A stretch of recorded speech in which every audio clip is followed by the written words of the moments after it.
สบายดียามเช้าพี่น้องเว้ยสบายดีเบิดสุขสุขคนเนาะพอกันยามเช้าแสงตะเวนกำลังส่องใส่ก้อนเมฆเห็นไหมพี่น้องนี่คือแสงแรกเนาะตื่นมากับพากันมาหดต้นไม้หดกันกระโพดเลยพี่น้องเว้ยปลูกกระโพดไว้กับพากันมาหดปะนี่ซอยกันกับเด็กๆมันข่าวเพิ่งวันใด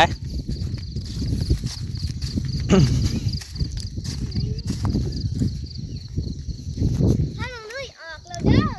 โอ้ต้นกระโพดกำลังออกพี่น้อง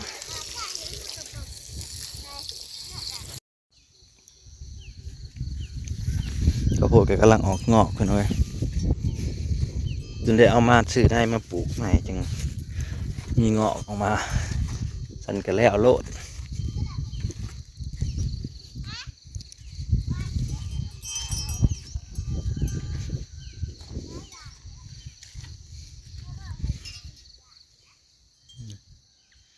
กำลังออกงอกพี่น้องเว้ย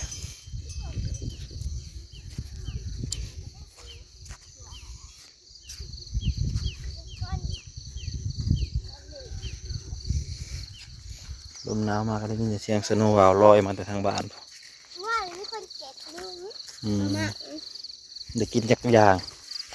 เลยเป็นขี่แล้ว อืม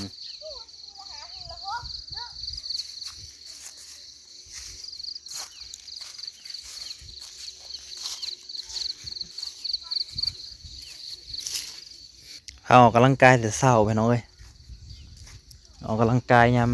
หนาวอบอุ่นดี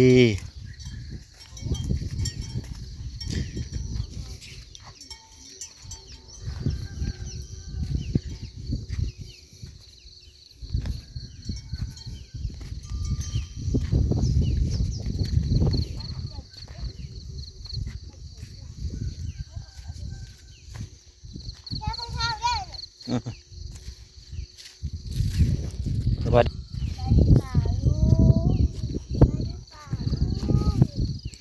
สวัสดีตอนเช้าเนาะพี่น้องทักทายพี่น้องเบิร์ดสุขุสุขคนผู้ใดที่เขามาหับชม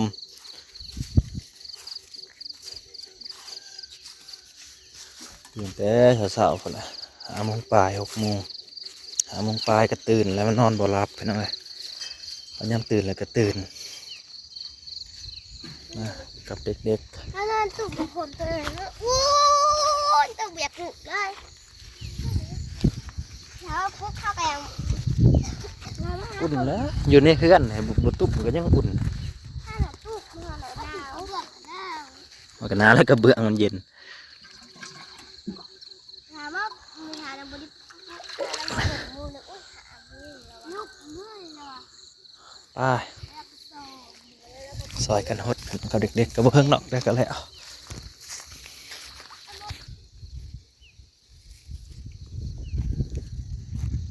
คน3 คนกับเพิ่งนะพี่น้องแค่เดียวกันแล้ว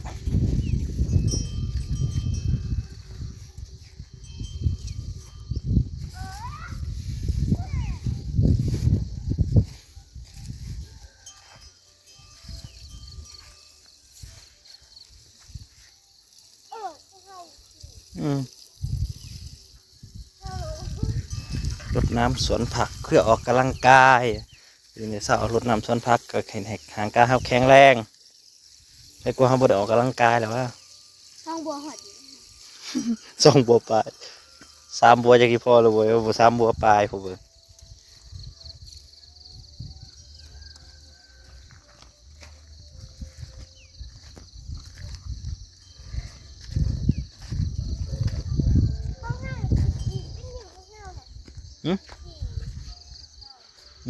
ถ้ามีใบข้าวหรือข้าวที่ห้าใบยี่สิบนะอันนี้พอไม่ถามถ้ามาปลูกจึงออกจริงอ่ะที่จะเริ่มติดเกิดเป็นหมาก็โอ้มักแตงคือเป็นยังสีมักแตงเป็นตลอดจ้ะหัวนะหัวดาวไอ้ห้ามได้ไม่แต่เหยียบได้แบบแดงอ่ะ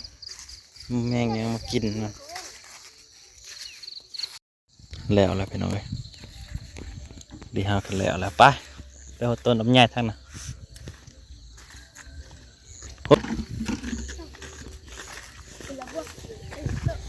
ต้นมักนาดต้น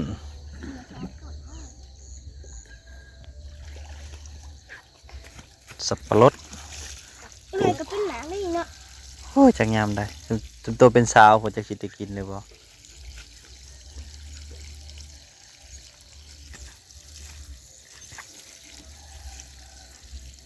มันก็ใหญ่ของมันอยู่แล้วนะใหญ่ ใหญ่ไว้ของมันอยู่แล้ว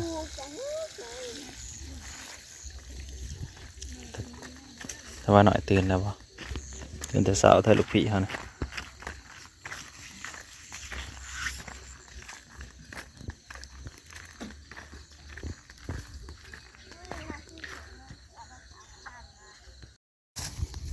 ทำหน่อยตื่นแล้วไปหาท่านว่าหน่อยไปเนาะพยาบาลประกาศเนาะ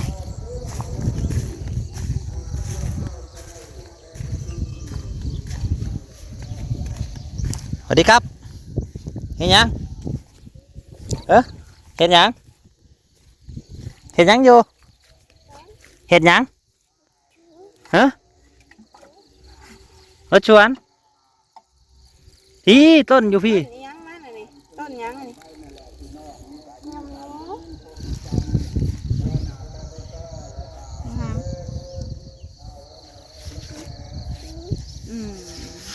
ต้นหมากยังอันนี้นะต้นหมากยังอันนี้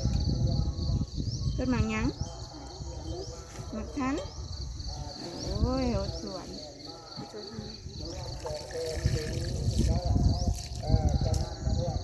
ว่าหนึ่งเพื่อน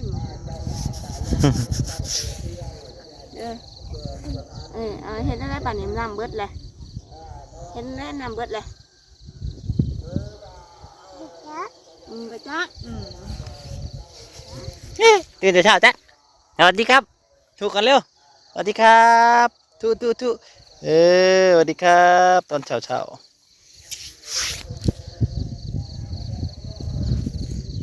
ปลาลูกมันสิฮักอย่าไปดึงมันฮักตัวได้กินหมากมันได้ปลาลูกอย่าดึงมาเลยลูกเด้อแต่มันฮักเรียบหมากมันบ่เป็นได้ต้นหยังนี่ต้นหมากหยัง ต้นหมากยัง หมากหยังหมากกระทันนะสิกระทันหมากกระทันแล้วน้ำแม่โฮดให้ต้นพริกนะหรือเขาบอกโฮดให้เจ๊เสือนะเน็ตติดขนาดตนานะล่มแต่สาวเย็น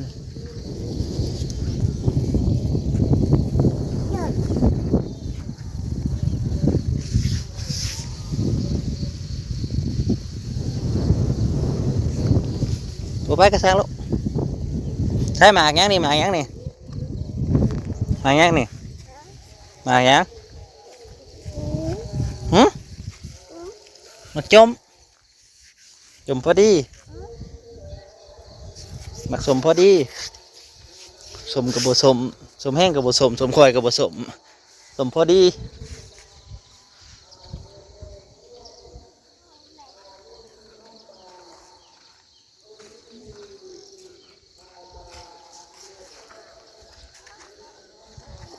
ก็เริ่มเก็บ1,000 บาทแล้วเนาะ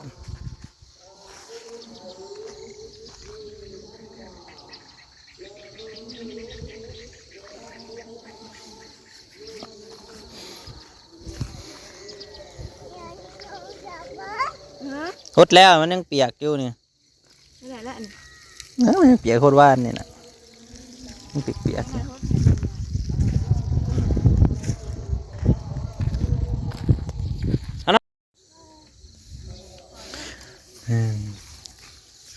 แต่เสียเงิน1,000 บาทอีกแล้วคนเก็บประกาศกันแล้ว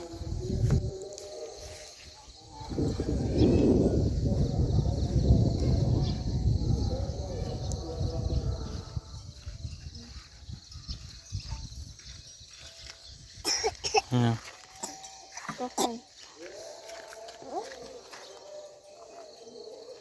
ไปใส่ลูก พี่ก็ไผ่พี่มาพี่ลูก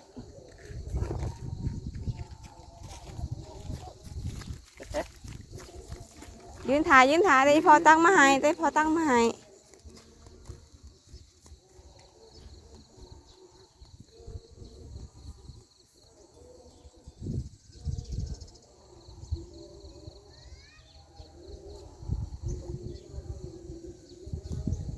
เด้อ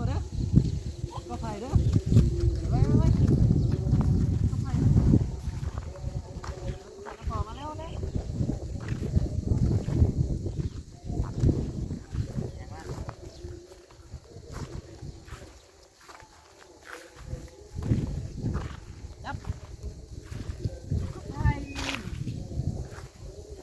มันซึมลงแห้งอยู่มันแก้วหั่นน่ะ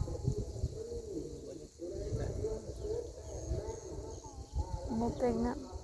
โอ้บักกล้วยสุกค่ะแม่หาก็เห็นบักกล้วยสุก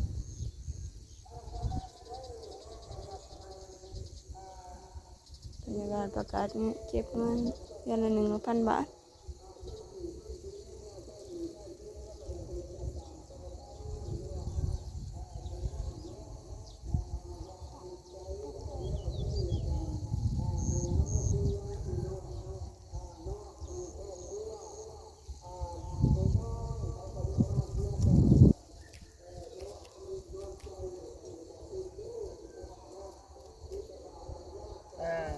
ตาพ่ออยู่นี่จะพ่อไปตักน้ำมัน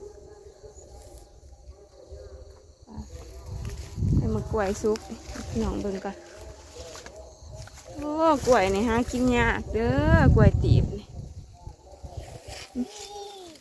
แม่เห็นบ่บักกล้วยสุกนะมันเรื่องๆนะโอ้มาพอบริถือผ้ามาตัดสุกคาเครือ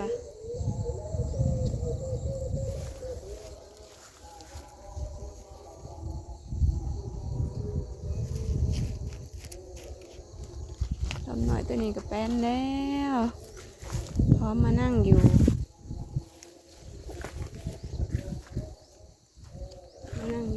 ชิวๆแล้วบ่ลงก็มานั่งกินข้าวอยู่นี่ก็ได้ทำหน่อยตัวนี้เห็ดไหวชมสวนเห็ดไหวข้าวดาวมีบอลอยู่หลายบอลกระทำตัวผูกก็อยู่กระทำตัวผีก็บ่คอยอยู่ปานใดมันเวลามันนั่งพอชวนเมื่อยๆก็มานั่งนี่แหละก็ไปเฮากระติดอยู่จ้ะ